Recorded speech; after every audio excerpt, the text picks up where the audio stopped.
인간론 제 1문에 들어갑니다. 자, 하나님께서 사람을 누구의 형상으로 창조하셨는가? 하나님의 창조 속에서도 인간의 창조 내용이 굉장히 중요하잖아요. 자, 오집사님 대답. 하나님께서 자기의 형상, 곧 하나님의 형상대로 또 남자와 여자를 창조하셨습니다. 자, 그럼 이제 여기서 중요한 게 뭐냐면은 아까 하나님의 존재가 뭐라고 했느냐면요. 하나님의 존재가 지적이며 도덕적인 인격적인 존재라고 말씀을 드렸거든요.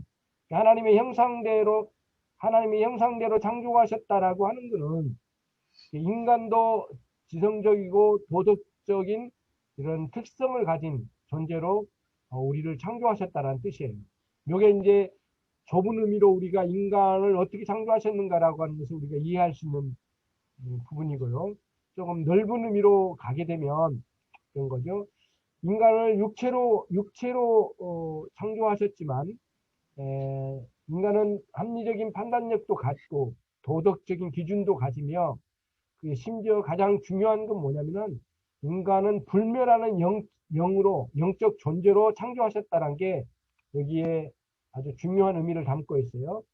단지 물질적인 실체가 아닌 영혼의 기관으로서 인간 이하에 있는 피조 세계를 사명감을 가지고 다스릴 지위를 주셨다는 게 의미가 있어요.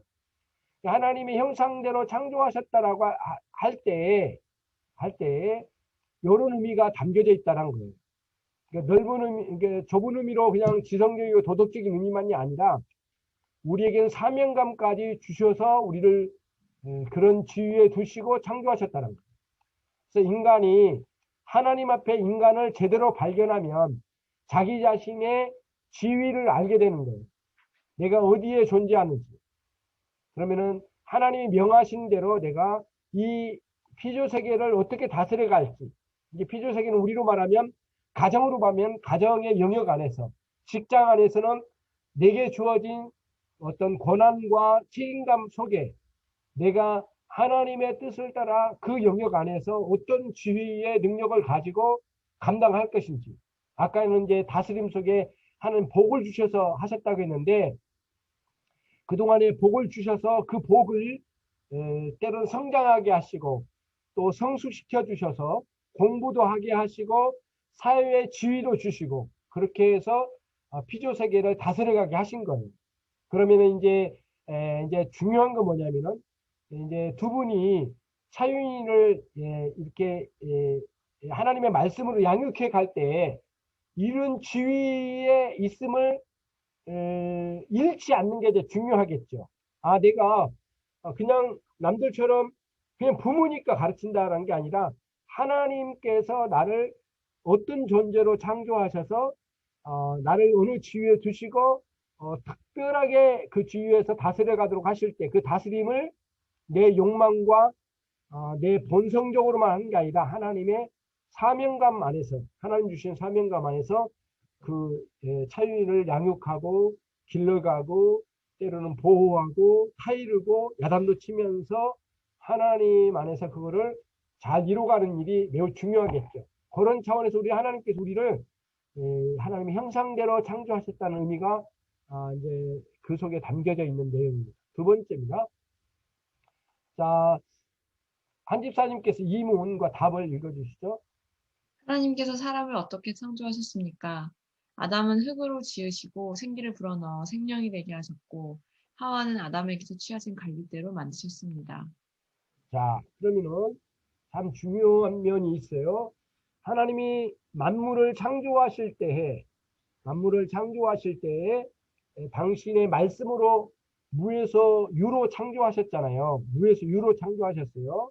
근데 그 창조하실 때 하나님은 당신이 흙을 가지고 그에게 생기를 불어넣어 주셔서 생명이 된지라라고 하셨는데 여기서 생명이 됐다라고 하는 것은 영혼을 소유하여 하나님과의 인격적 관계를 형성할 수 있는 기능이에요. 다시 말하면 조금 구체적으로 말하면 이제 우리가 알게 되지만 지정의 지성과 정서와 의지의 전인격적인 존재로, 인격체로 이렇게 존재하게 하셔서 하나님과 언약적 관계를 이루며 살아갈 수 있는 존재로 창조하셨다는, 이게 생명이 되게 하신지라. 하나님께 또 이 하와를 창조하시는 원리를 볼 때 사람 안에서 취하셔서 사람과 사람 가운데 연합을 이루면서 그 연합을 이루어서 하나님께 어떤 존재로, 하나님 앞에 어떤 존재로 연합을 이루면서 살아가야 할지를 보여주시는 그런 계시의 말씀이라고 보여집니다. 자, 다음은 넘어갑니다. 3분. 오집사님. 하나님께서 그들에게 금하신 것은 무엇이었습니까? 동산 각종 나무의 실과는 먹되 선악을 알게 하는 나무의 실과를 먹지 말라고 하셨습니다. 예, 선악을 알게 하는 나무의 실과라고 했죠. 정확히 말하면 여기서 안다라고 하는 요 단어가 있잖아요. 사실은 유대인들의 관점, 계시 말씀 유대인들에게 우선 주어서 유대인의 관점에서는 경험의 관점이 많아요. 안다란 게. 근데 선악을 알게 하는 나무라고 하는 것은 뭐냐면 양쪽 다 알면 좋겠네라고 할 게 아니라 정확한 의미는 뭐냐면은 선에 대해서는 그냥 머리로만 지성적으로만 알 뿐이지 사실은 행할 수 없는 존재가 돼버린 거예요. 근데 악은 실행적으로 알게 돼버린 거예요. 악에 대해서는 실행적으로 알게 돼버린 거죠. 경험적으로 알게 된 거예요. 선은 행할 수 없고 악만 행할 수밖에 없는, 특히 하나님 앞에서, 하나님의 언약 앞에서 선은 행할 수 없고 악만 자행할 수밖에 없는 존재로 떨어졌다는 의미에서 선악과예요. 그러니까 원래 의미가 그런 의미가 담겨져 있습니다. 그러니까 굉장히 무서운 일이죠. 자, 16절 17절 말씀. 여호와 하나님이 그 사람에게 명하여 가라사대 동산 각종 나무의 실과는 이게 임의로 먹되, 예, 이게 자유의 의지죠. 의지. 자유의지가 여기에 담겨져 있어요. 자유의지. 기계적인 존재가 아니란 것은, 예, 자유의지가 이게 담겨져 있습니다. 예, 선악을 알게 한 나무의 실과는 금지시켰어요. 그리고 먹는 날에는 정령 죽으리라. 그래서 죽으리라고 하는 여기에 화자의 의지가 담겨져 있습니다. 말씀하신 분의 의지. 반드시 심판을 내리리라라는 말씀이죠.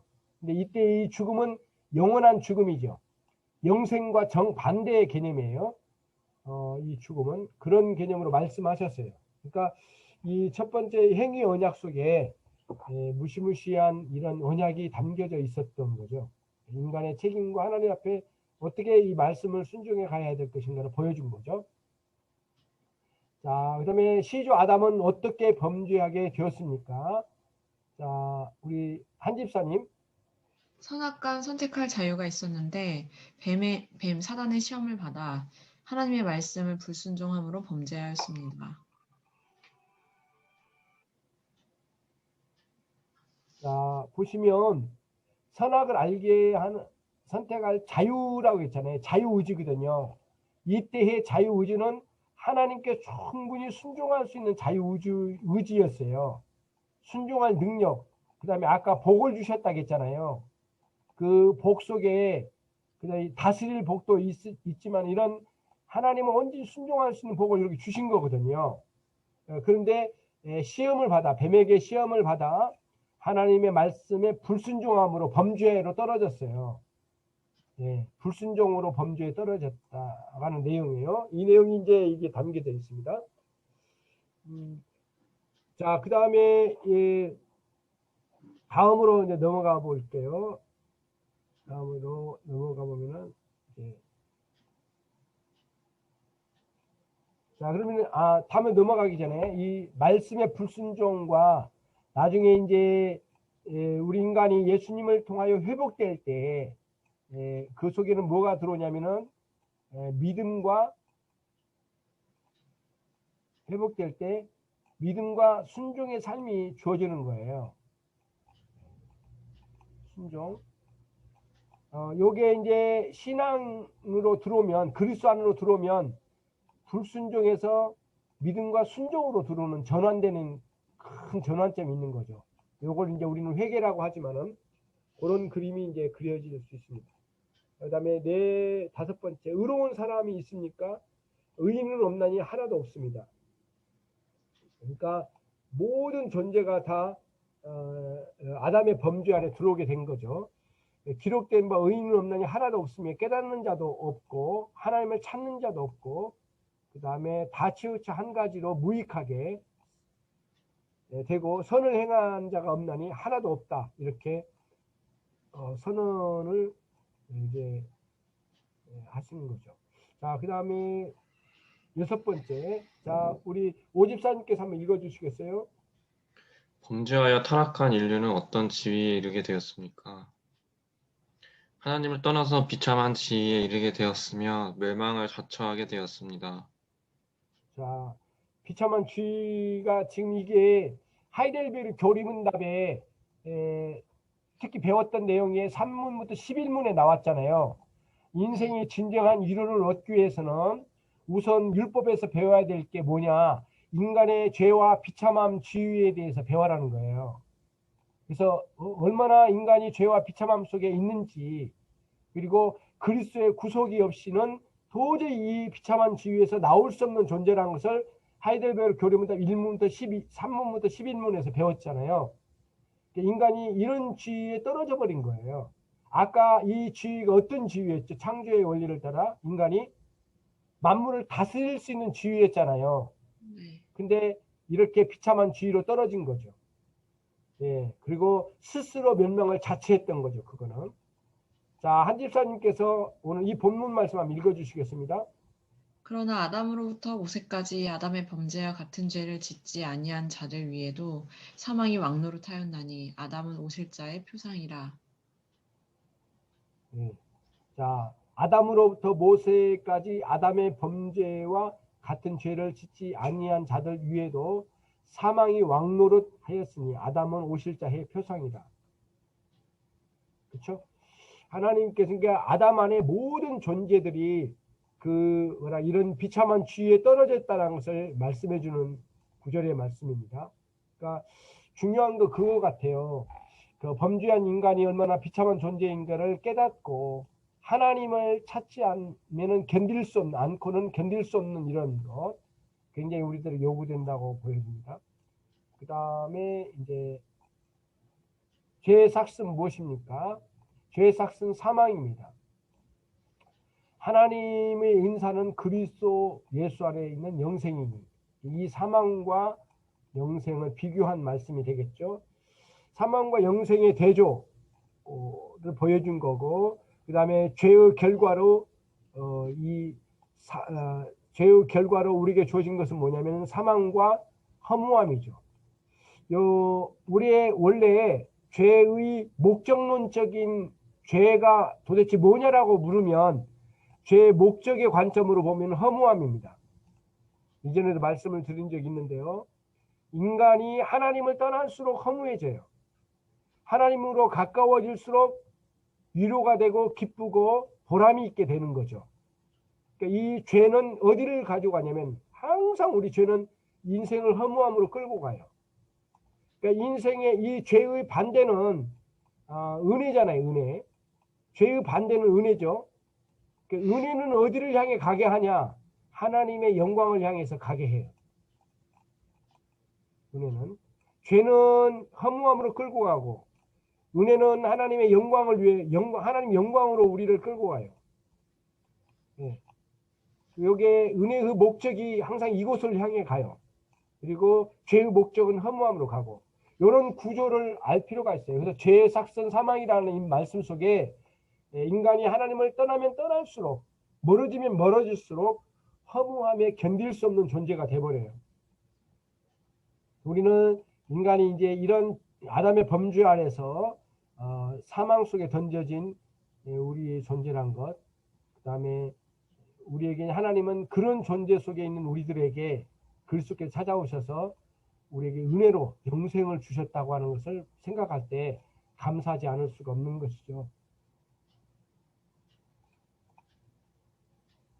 자, 그 다음에 이제 8문입니다. 그러면 죄는 크게 몇 가지 종류가 있죠. 아담이 지은 원죄가 있고요. 두 번째는 자범죄가 있습니다. 이걸 간단히 설명드릴게요. 한 사람으로 말미암아 죄가 세상에 들어오고 원죄죠. 그 다음에 모든 사람이 죄를 지었음에 자범죄로 규정하죠. 이 자범죄는 우리가 그 내면의 욕심, 그 다음에 미움, 분노 이런 것들이 자범죄에 해당되고 또 행위로 저지러진 많은 죄들이 자범죄에 해당하죠. 이 자범죄의 뿌리는 원죄로부터 오죠. 그래서 자범죄의 어느 죄를 인식할 때에 우리가 복음적으로 다시 원죄로 추정하여 올라가서 이 죄의 뿌리가 무엇인지를 인식할 때에 굉장히 절망적인 것을 많이 느껴요. 그러면서 이제 절망하면서 가슴 아파하는 거죠. 그게 어디에 나오냐면은 아실 거예요. 로마서 7장에 보시면 그 로마서 7장에 보시면 바울 사도가 오호라 공관자로다. 자기는 하나님을 위해서 살고 싶었는데 자꾸 나를 죄로 끌고 가는 것을 보는도다. 그러면서 괴로워하는 장면이 로마서 7장에 나오죠. 그게 원죄에 대한 인식, 자범죄에서 원죄로 가는 그 인식을 하게 될 때 인간이 얼마나 비참한 존재인가를 인식하는 거죠. 그러면서 거기서 깊은 그 회개의 깊은 자리로 들어가게 되는 거예요. 회개는 단순히 자범죄만을 가지고 막 회개하는 것이 아니에요. 원죄의 인식을 끌고 가, 원죄의 인식까지 끌고 가는 회개가 이루어질 때 진정한 회개가 이루어진 거죠. 자범죄의 구체적인 내용을 보면 교만과 질투와 증오와 각종 욕망이 되겠죠. 외적 행동은 사기, 도적, 간음, 살인, 각종 다양한 죄악들이 난무하죠. 그렇죠? 그것이 이제 외적인 행동의 죄라고 보는 거죠. 자, 그 다음 신문. 자, 그러면 한 집사님 신문을 읽어주시죠. 멸망받을 인생에게 유일한 소망은 무엇인가? 회개하고 예수 그리스도를 믿음으로 멸망에서 구원받는 것이다. 자, 그러면 회개죠, 회개. 우리가 이제 굉장히 중요한 게 뭐냐면은 이제 마지막 장입니다. 하나님 우리가 처음에 제일 하나님께서 우리를 구원하셔서 우리에게 찾아오셔서 그 구원을 적용하실 때에 성령께서 제일 먼저 우리에게 중생을 주셔요. 중생. 우리는 이제 거듭남이라고 하잖아요. 거듭남의 역사를 주셔요. 거듭남.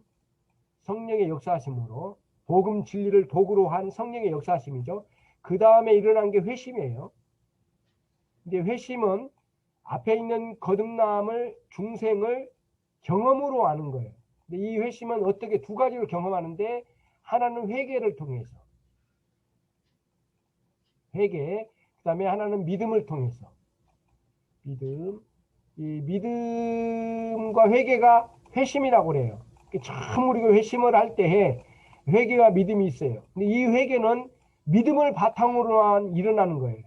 그러니까 순서적으로 우리가 완벽하게 설명하기는 어렵지만 순서적으로 보면 정말 믿음의 대상이신 그리스도를 만나지 않고는 진정한 회개가 일어나지 않아요. 의존할 대상이 없으면 버리지 못한대요, 세상을. 그래서 회개하고 예수 그리스도를 믿으라고 했는데 어떻게 보면 논리적인 의미로 보면은 그리스도를 믿는 믿음이 회개를 발생시켜요. 그리스도에 대한 믿음의 내용으로 복음이 제시될 때 회개의 역사가 일어나게 되는 거거든요. 그래서 멸망으로 구원받는 거죠. 예수 그리스도를 믿음으로 회개에 이르게 되고 영원한 형벌, 죄와 비참함에서 우리가 구원받게 되는 거죠. 하나님의 사죄의 은총이 거기에 내려지고 우리에게 이 영생이라고 하는 이 생명을 주실 때에 두 가지가 주어지는데 하나는 새 생명의 원리가 주어지고 어떻게 살아가야 할지 이 원리를 따라 살게 되잖아요. 새 생명의 원리가 주어지고 또 하나는 뭐냐면은 거룩한 본성을 우리에게 심어주셔요. 두 가지를 심어주셔요. 생명을 주실 때 하나는 새 생명의 원리를 심어주시고 그리고 그 우리 안에 거룩한 본성을 주셔서 참으로 하나님 앞에 어떻게 살아야 할지를 깨닫고 그런 예수님을 닮아가고자 하는 그런 열망을 우리 안에 심어주셔서 살게 하신 거죠. 여기서 인간론이 참 이렇게 참되게 하나님 창조하시고 그 다음 인간이 비참하게 타락했고 그 다음 그리스도로 말미암아 구원에 이르는 길을 제시한 내용이 인간론에 포함되어 있습니다. 이런 논리를 따라 우리가 인간의 종류를 생각할 수 있죠. 인간의 종류는 네 가지로 구분할 수는 있어요. 첫 번째는 타락하기 전 인간, 두 번째는 타락 이후의 인간, 세 번째는 거듭난 인간, 네 번째는 영원한 구원의 완성을 이룬 인간. 이렇게 네 가지 종류의 인간으로 구별하는데 우리는 오늘 이 시간 타락 전 인간, 타락 후 인간, 그 다음에 거듭난 이후의 인간, 이 세 가지 종류의 인간론을 우리가 살펴보았습니다. 일생을 통해서 이렇게 이런 방식의 내용에 이런 개혁신앙의 내용으로 차유인을 잘 양육하고 두 분이 아름답게 성공적으로 신앙생활 하시는 아름다운 가정이 되시기를 바랍니다.